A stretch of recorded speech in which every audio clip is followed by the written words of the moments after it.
Hello दोस्तों, स्वागत है आप सभी का आपके अपने यूट्यूब चैनल जिज्ञासा इंस्टीट्यूट में। देखें, आज एक महत्वपूर्ण सेशन के साथ आए। महत्वपूर्ण टॉपिक रहेगा सारनाथ स्तंभ। जैसा कि आप लोग जानते हैं कि जितने भी प्रीवियस ईयर के एग्जाम होते हैं तो कुछ चीज़ें निर्धारित हैं कि वहाँ से क्वेश्चन बिल्कुल आने तय रहते हैं। तो देखेंगे सारनाथ स्तंभ जो कि मौर्य काल से संबंधित है, तो इसके बारे में पूरी डिटेल यहाँ पे बताई जाएगी। साथ ही साथ मौर्य काल से संबंधित जो चीज़ें रहेंगी उनके बारे में बताया जाएगा। कला से संबंधित जितनी परीक्षाएं रहेंगी तो सभी परीक्षाओं से ये बहुत ज़्यादा महत्वपूर्ण रहेगा सेशन। तो इसमें देखेंगे मौर्य काल की कला। सबसे पहले तो मौर्य राजवंश के बारे में देखते हैं। तो चंद्रगुप्त मौर्य जो रहे हैं इसके संस्थापक रहेंगे, जिनका संबंध जो है जैन धर्म से रहेगा, जैन धर्म से। और शक्तिशाली शासक अशोक माने जाते हैं। अगर अशोक नहीं है तब बता सकते हैं चंद्रगुप्त मौर्य को, तो ये अशोक हो जाएंगे शक्तिशाली शासक।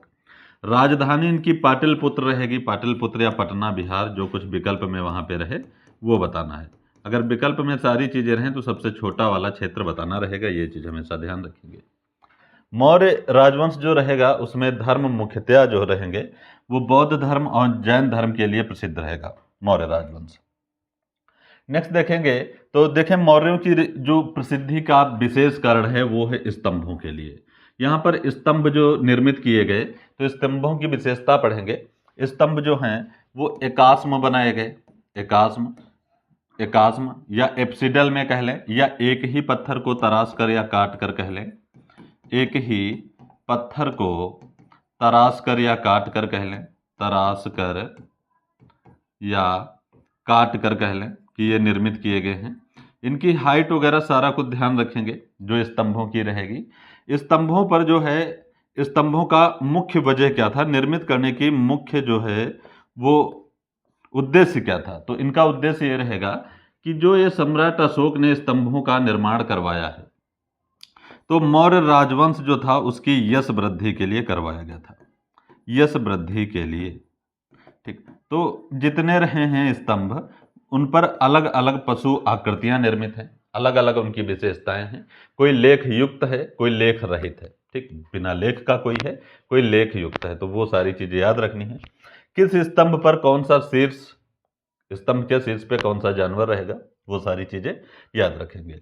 स्तंभों का निर्माण करने के लिए स्तंभ के मुख्यतया 3 भाग होते हैं। लाट जो निचला हिस्सा रहता है जो बिल्कुल प्लेन रहेगा, पिलर, उसके ऊपर परगहा रहेगा। ये स्तंभ का सबसे अलंकृत भाग है। परगहा जो रहेगा ये स्तंभ का सबसे अलंकृत भाग रहेगा। ये क्वेश्चन पूछा जा चुका है कि स्तंभ का सबसे अलंकृत भाग कौन सा है, परगहा। परगहा के जो भाग रहेंगे, परगहा के भाग वो रहेंगे 4 भाग, जो रहेंगे 4। तो जिसमें रहेगा मेखला, नीचे से ऊपर की तरफ चलेंगे, मेखला, बैठकी जिसको घंटाकृत कहेंगे, और फिर चौकी, सॉरी, मेखला के बाद बैठकी, फिर कंठा, मेखला, बैठकी और फिर कंठा, कंठा और फिर चौकी। तो ये परगहा के 4 अंग रहते हैं। स्तंभ के मुख्यतया 3 भाग रहेंगे। लाट हो गया सबसे अलंकृत भाग, परगहा हो गया, और ऊपर पशु आकृत हो गई। स्तंभ को भी 4 भागों में डिवाइड कर सकते हैं। अगर लाट के ऊपर हम नींव रख देते हैं, नींव है ना, सबसे पहले नींव रहेगी। ये जो नींव रहेगा इसके अंदर भी रहेगा कुछ, जो जमीन है ये आधार जो है बेसमेंट, इसके नीचे भी ये रहेगा। नींव में कुछ भाग जो है नीचे जमीन के अंदर धंसा देते थे, तो ये रहेगा। इसके ऊपर ये लाट रहेगी, और फिर ये लाट के ऊपर जो रहेगा तो ये परगहा आएगा। परगहा, तो परगहा में मेखला आएगा, ये वाला हिस्सा। बैठकी आएगा, तो उल्टा कमल यहाँ पे जो बना है डिजाइन युक्त, तो इसको उल्टा कमल कह लेंगे, तो ये बैठकी हो गया, या उल्टा कमल इसको कह लें। फिर कंठा हो गया, तो इसके ऊपर कंठा रहता है, और फिर चौकी रहती है, तो इसके ऊपर एक चौकी बनी रहेगी और उसके ऊपर जो है पशु बिठाया जाएगा। तो ये स्तंभ निर्माण की एक विधि रहेगी। तो दोनों चीजें यहाँ से महत्वपूर्ण रहेंगी। स्तंभ के भाग मुख्यतः लाट, ये वाली लाट, परगहा और पशु आकृत 3 भाग हैं। लेकिन अगर नींव भी जोड़ लेंगे तो 4 भाग हो जाएंगे वहाँ पे। लेकिन परगहा जो है वो 4 भागों में विभक्त है, मेखला, बैठकी, कंठा, चौकी। तो ये चीज ध्यान रखेंगे। सबसे ज्यादा मौर्यों की जो प्रसिद्धि की वजह है वो स्तंभों के लिए प्रसिद्ध रहेंगे। नेक्स्ट देखेंगे अब जो सारनाथ स्तंभ है इसके बारे में।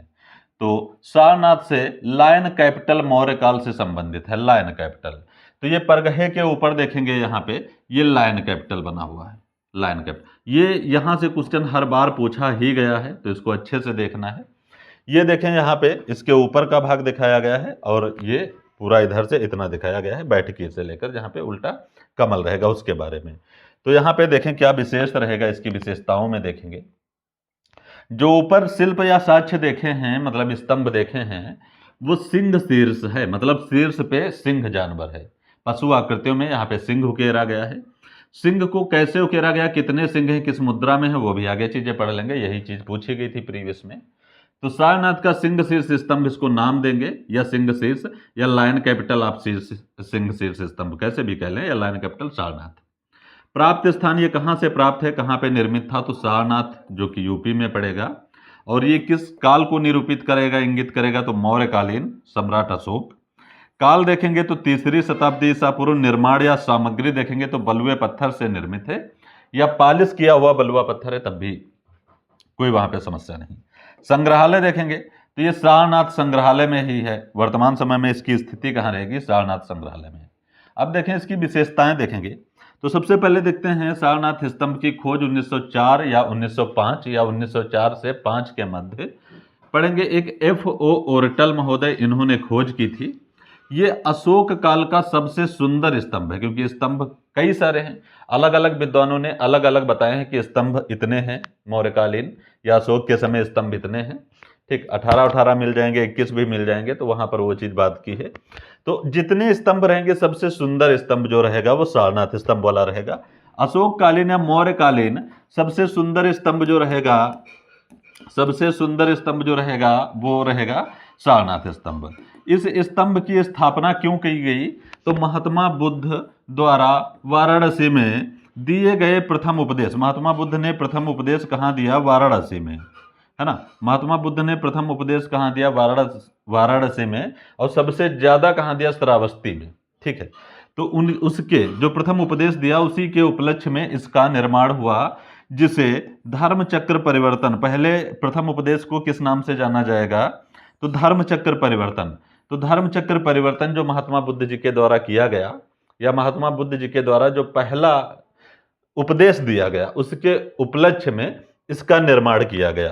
तो ये चीज महत्वपूर्ण रहेगी। नेक्स्ट देखेंगे कि कमल आकृति वाला घंटी नुमा आधार के ऊपर, जो कमल आकृति अभी देखिए यहाँ पे बनी, जो बताया गया उल्टा कमल बना है, तो उसके ऊपर जो घंटी नुमा आधार के ऊपर एक गोल चक्र निर्मित है, गोल चक्र। तो गोल चक्र में 4 पशुओं को दिखाया गया है, हाथी, बैल, सिंह, घोड़ा, और इनको जो है दौड़ते हुए दिखाया गया है घड़ी की सुइयों के अनुरूप, या कह लेंगे सीधी दिशा में, या क्या कह लेंगे, सीधी दिशा में इनको दौड़ते हुए दिखाया गया है। देखें, अगर एक बार चाहें तो इसको देख लेंगे। ये देखें, ये जो घंटाकृत बना है कमल के आकार वाला, इसके ऊपर इसकी बात कर रहे हैं।